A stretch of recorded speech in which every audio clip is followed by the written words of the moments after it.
Lucky bank के अंदर दाखिल तो हो गया था, लेकिन जब मैनेजर ने उससे पैसे निकालने के लिए कार्ड मांगा तो उसके पास कार्ड नहीं था। उसकी फटेहाल हालत देखकर पहले ही मैनेजर को गुस्सा आ रहा था और उसमें लकी ने ये डिमांड रख दी थी कि वो फिंगरप्रिंट से पैसे निकलवाना चाहता था। लेकिन पानी तब सर के ऊपर से निकल गया जब उंगली मैच नहीं हुई। मैनेजर ने फोन निकाला और पुलिस को फोन लगाने लगा। अरे अरे ये क्या कर रहे हो? देखिए सर, मेरी बात सुनिए, मैं कोई क्रिमिनल नहीं हूँ। हो सकता है मैंने गलत उंगली लगा दी हो, बस आप मेरे को एक लास्ट बार फिंगरप्रिंट लगाने दो प्लीज। लकी ने उसके सामने हाथ जोड़ते हुए कहा, देख ये उंगली भी अगर नहीं लगी ना तो फिर ये मत कहना कि मैं अगली उंगली भी ट्राई करके देखता हूँ। बार बार ऐसा नहीं चलने वाला। अगर ये वाली काम नहीं की तो मैं सीधा पुलिस को फोन करने वाला हूँ अभी। मैनेजर ने लकी को धमकाते हुए कहा। उसने अपने एक हाथ में मशीन और दूसरे हाथ में मोबाइल फोन पकड़ा हुआ था। उसने अपनी स्क्रीन पर पुलिस का नंबर खोल रखा था और उसका अंगूठा हरे बटन पर ही टिका हुआ था। इधर लकी ने अपने सीधे हाथ की उंगली को अपने पैंट से साफ किया और भगवान का नाम लेकर उसे उस मशीन पर लगा दिया। जैसे ही उसकी उंगली उस मशीन पर पड़ी, अब की बार फिर मशीन से एक आवाज आई और वो चमक कर हरी हो उठी। तभी मैनेजर के मोबाइल पर एक मैसेज आया। मैनेजर ने उस मैसेज को पढ़ना शुरू किया। Verification successful. खाता एक, नाम लक्ष्मण लाल अग्रवाल, खाता नंबर 01104। जैसे ही मैनेजर ने इस मैसेज को देखा, उसकी आंखें फटी की फटी रह गई थी। उस मशीन पर चमकती लाइट को देखते हुए लकी की आंखें भी चमक आई थी। लकी उस हरी बत्ती को देखते ही झूम उठा था और फिर उसने मैनेजर को घूर कर देखा। उसके दिमाग में वो सारी बातें चल रही थी जो मैनेजर उससे अभी थोड़ी देर पहले सुना रहा था। इधर मैनेजर ने उसके आगे हाथ जोड़े और खिसिया कर हंसते हुए कहा, लक्ष्मण सर प्लीज मुझे माफ कर देना सर। मैं इस ब्रांच में नया आया हूँ और इसलिए मुझे मालूम नहीं था कि आप कौन हो। मैं इस ब्रांच का कस्टमर मैनेजर शशिकांत वर्मा हूँ। प्लीज आगे भी मेरा ध्यान रखना सर, प्लीज। Sorry sir. हाँ ठीक है, तो मुझे ये बताओ कि मेरे खाते में कितने पैसे रखे हुए हैं, लकी ने कहा और वो अब सोफे पर बैठ गया। मैनेजर उसके सामने ही खड़ा हुआ था और उसके खाते की जानकारी अपने फोन पर ही निकाल रहा था। उसने अपने फोन पर इधर उधर कुछ उंगलियां चलाई और बोला, हो गया सर, आपके खाते में इस वक्त 90,80,70,650 रुपए रखे हुए हैं सर। शशिकांत के खुद के होश इतनी बड़ी रकम को देखने के बाद उड़ गए थे। उसे विश्वास नहीं हो रहा था कि इस आदमी के खाते में इतना पैसा भी हो सकता था। लकी की शक्ल देखकर तो यही लग रहा था कि उसकी उम्र 20 से 22 साल से ज्यादा नहीं थी। ऐसे में अगर उसके खाते में इतना सारा पैसा रखा हुआ था तो ये वाकई बहुत बड़ी बात थी। शशिकांत अपने मन में ये सोच रहा था कि दुनिया के 99% लोग ही अपनी पूरी जिंदगी काम करने के बाद भी इतना पैसा नहीं कमा सकते थे जितना कि लकी के खाते में इतनी छोटी सी उम्र में रखा हुआ था। लेकिन लकी ने इधर जब उसके फोन में अपने खाते पर पड़ी हुई जानकारी को देखा तो उसे कुछ अजीब सा लगा। उसे लग रहा था कि उसे तुरंत इतने पैसों के हिसाब से अब अपनी जिंदगी को ढालने की कोशिश करनी शुरू कर देनी चाहिए, वरना उसके साथ वही होने वाला था जो आज बैंक में उसके साथ हुआ था। अरे सर, खाते में पैसे के अलावा और भी चीजें हैं जो मैं आपको बताना चाहता हूँ सर। मैनेजर ने फिर से अपनी फोन पर उंगलियां फिराई और बोला, सर एक तो आपके खाते में एक फरारी जुड़ी हुई दिखा रहा है सर। इसके अलावा आपके खाते में 2 किलो सोने की 100 ईंटें रखी हुई हैं, 5 किलो सोने की 20 ईंटें, पिकासो की 3 असली पेंटिंग है, 20 हीरे हैं 24 कैरेट के और भी बहुत कुछ है सर। मैनेजर ने हाफते हुए और अपने पसीने साफ करते हुए कहा। इतना सारा धन देखने के बाद शशिकांत की आंखें तो बाहर ही निकल आई थी। उसने कभी लकी जितना अमीर आदमी अपनी जिंदगी में नहीं देखा था। जितना पैसा और सोना और जायदाद उसके पास था, उसका 10% भी इस ब्रांच में किसी और के पास नहीं था। ठीक है, चलो मुझे एक कार्ड दे दो तुम, लकी ने अपने दोनों हाथों को अपने सिर के पीछे रखते हुए कहा। जी सर, मैं अभी आपके लिए एक नया कार्ड बनवा देता हूँ सर, मुझे बस 10 मिनट दीजिए सर, बस 10 मिनट, शशिकांत ने कहा और फिर लकी के सामने ही निकल गया। जितनी देर में लकी ने अपने फोन पर फिर से उस मैसेज को खोलकर देखा, उतनी ही देर में मैनेजर उसके लिए एक चमकता हुआ सुप्रीम कार्ड लेकर उसके सामने आ गया था। लेकिन उस कार्ड को देखने के बाद ना जाने क्यों मैनेजर को ऐसा लग रहा था कि ये कार्ड लकी की संपत्ति के आगे कुछ भी नहीं था। फिर भी मैनेजर इसमें कुछ नहीं कर सकता था क्योंकि वो जानता था कि उसके पास इस ब्रांच में इससे बड़ा और कोई कार्ड नहीं था। इसलिए फिलहाल वो लकी को यही दे सकता था। उसने उस कार्ड पर लकी का पूरा नाम लक्ष्मण लाल अग्रवाल गुदवा दिया था। लीजिए सर आपका कार्ड, पासवर्ड वगैरह सर आपको ईमेल पे मिल जाएगा, शशिकांत ने मुस्कुराते हुए कहा और वो लकी के सामने हाथ बांधकर खड़ा हो गया। इधर लकी ने उस कार्ड को उलट पलट कर देखा और फिर अपनी जगह से खड़ा होकर वो बाहर निकलने लगा। शशिकांत का मन तो यही कर रहा था कि वो उसे दरवाजे तक छोड़ने जाए, लेकिन उसकी ड्यूटी इसी ऑफिस में थी और वो किसी को बाहर छोड़ने नहीं जा सकता था। फिर भी वो लकी के लिए दरवाजा खोलने के लिए आगे आ गया था। इधर यास्मीन अपने कैबिन में अपना सिर पकड़े हुए बैठी थी। उसे समझ नहीं आ रहा था कि आखिर अंदर चल क्या रहा था।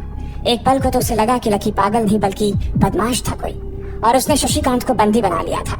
लेकिन जब वो लकी के लिए कार्ड लाने के लिए अपने दफ्तर से बाहर आया तो यास्मीन को लगा कि कुछ गड़बड़ नहीं हुई थी। फिर ये इतनी जल्दी में कहाँ जा रहे हैं, उसने अपने आप से पूछा।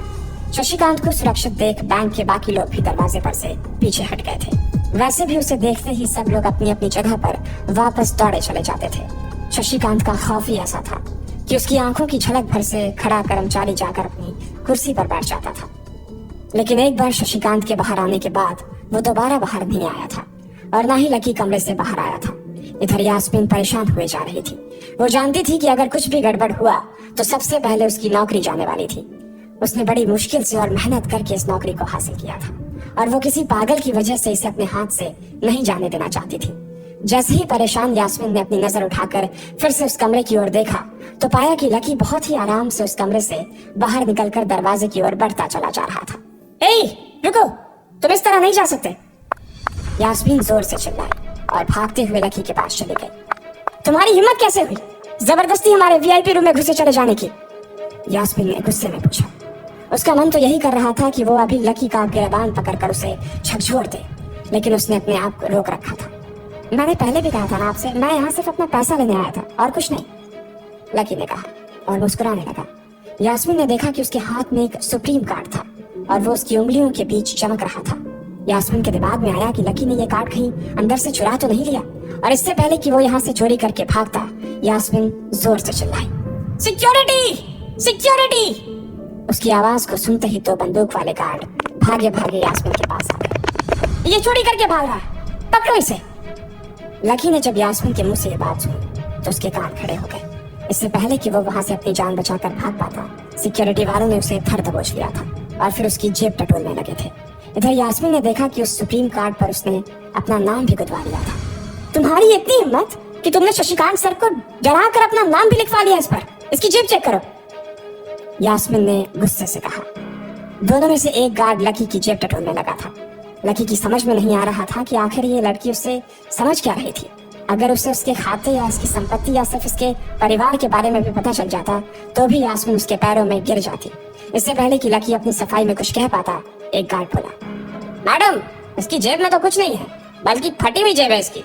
तभी उसकी बात सुनकर दूसरे सिपाही ने कहा, मैडम हो सकता है ये इसी जेब में चाकू रख कर लाया हो और उसको निकालते वक्त उसी चाकू से इसकी जेब फट गई होगी, मुझे जो ऐसा ही लग रहा है। दूसरे सिपाही ने अपनी लड़खड़ाती जबान में बोला, अरे पागल हो क्या, ये सब आप लोग क्या बोल रहे हो, शशिका। इससे पहले कि लकी आके कुछ बोल पाता, एक गार्ड ने उसके दोनों हाथों को मरोड़ दिया था। इधर यास्मीन अपने मन में सोच रही थी कि अगर वो चाकू लाया था तो फिर वो चला कहाँ गया था। बाप रे! अचानक से यास्मीन की आंखें बड़ी सी हो गई थी। उसे लगा कि लकी ने उस चाकू से शशिकांत का खून कर दिया था।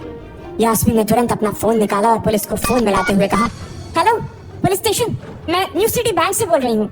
हमारे बैंक में एक सनकी चोर घुस आया है और उसने हमारे कस्टमर मैनेजर का खून कर दिया है। आप प्लीज जल्दी आ जाइए सर, यास्मीन ने घबराते हुए कहा और फोन रख दिया। तब तक दोनों गार्ड ने लकी को नीचे घुटनों के बल बैठा दिया था और उसके सिर पर बंदूक तान दी थी। जैसे ही बाकी लोगों ने भी अपनी आंखों के सामने ये मंजर देखा तो सब लोग भी लकी के आसपास घेरा बनाकर खड़े हो गए। अंदर बैठे मैनेजर ने जब इस हलचल को देखा तो वो भी अपना सारा सिस्टम बंद करके बाहर आ गया। अरे क्या हो रहा है ये सब, उसने जोर से आवाज देते हुए पूछा। जैसे ही सब लोगों ने उसकी आवाज सुनी तो वो चौंक गए और शशिकांत वर्मा की ओर देखने लगे। देखने वालों में यास्मीन भी शामिल थी और उसने देखा कि उसका मैनेजर तो जिंदा है और सही सलामत उसकी आंखों के सामने खड़ा था। सर आप जिंदा हैं? यास्मीन ने खुशी और आश्चर्य भरे भाव के साथ शशिकांत की ओर देखते हुए कहा, लेकिन अगले ही पल उसकी खुशी की जगह दुख ने ले ली थी। उसे एहसास हो रहा था कि आखिर उसने कितनी बड़ी गलती कर दी थी। यास्मीन ने अपनी ही जुबान काट ली थी और उसके जले पर नमक छिड़का शशिकांत ने। उसने कहा, मैं क्यों इतनी जल्दी मरने लगा और तुमने ये सब क्या तमाशा लगा रखा है, उसने कहा और फिर उस भीड़ की ओर बढ़ने लगा। जैसे ही वो आगे आया उसने देखा कि उन लोगों ने लकी को गन पॉइंट पर बैठा रखा है। अरे किसने किया ये?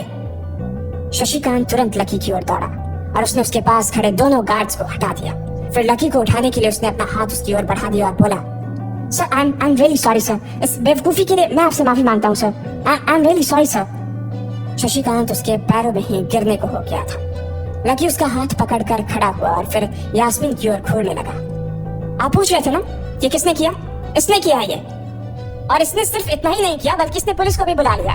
इसे लग रहा है कि मैं कोई क्रिमिनल हूँ जिसने आपका खून कर दिया है और आपसे ये कार्ड चुरा कर भाग रहा हूँ, ये कार्ड जो आपने मुझे दिया है। लकी ने यास्मीन की ओर उंगली दिखाते हुए गुस्से में कहा।